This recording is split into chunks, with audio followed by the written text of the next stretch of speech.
Hi friends, ముంజులంటే ఇష్టం లేని వాళ్ళు ఎవరుంటారు చెప్పండి. నాకైతే చాలా ఇష్టం అనమాట. కానీ అది ఒలుచుకుని తినడం అంటే మాత్రం చాలా కష్టం. ఇంక ఇది ఎలా ఒలుచుకోవాలా అని చెప్పి చూస్తే ఒక టిప్ అయితే తెలిసింది. ఆ టిప్ ఏంటంటే, ముందుగా తీసుకొచ్చిన ముంజుల్ని డీప్ ఫ్రిడ్జ్లో అయితే పెట్టేశానండి. ఈ విధంగా ఒక 2 అవర్స్ డీప్ ఫ్రిడ్జ్లో పెట్టిన తర్వాత ఇవి కొంచెం గట్టిగా అవుతాయి కదా, అప్పుడైతే బయటకు తీసుకుని వీటిని ఈజీగా పైన ఆ తొక్క అనేది తీసేసుకోవచ్చు. ఇంకా ముంజులు మామూలుగా అయితే మనం ఆ పైన తొక్క తీస్తూ ఉంటే అవి హోల్ పడిపోయి దాంట్లో వాటర్ అంతా బయటకు పోతూ ఉంటుంది. అలాగే ఇంత స్పీడ్గా మనం తీద్దామన్నా కూడా వీలు కుదరదు.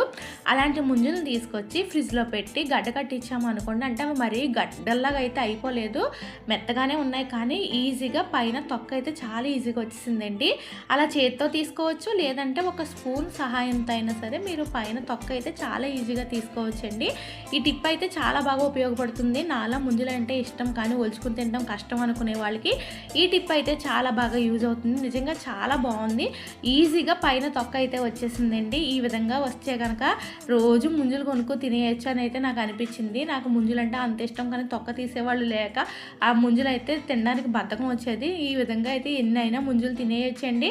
చూసారు కదా, చాలా ఈజీగా అన్ని ముంజులు అయితే నేను పైన తొక్క అయితే తీసేసుకున్నాను. ఒక హాఫ్ అన్ అవర్ బయట ఉంచుకుంటే దానిలోని కూలింగ్ కూడా పోతుంది కాబట్టి తర్వాత మనం ఈజీగా తినేయచ్చు. లేదా నాకు చల్లగా ఉన్నా పర్వాలేదు అంటే తినేయచ్చండి. గట్టిగా అయితే లేదు.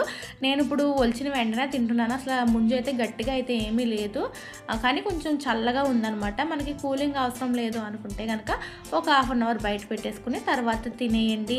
ఈ విధంగా ముంజుల మీద ఉన్న తొక్కనైతే ఈజీగా తీసుకోండి. ఈ వీడియో నచ్చితే లైక్ చేయడం మాత్రం మర్చిపోకండి. Bye bye friends.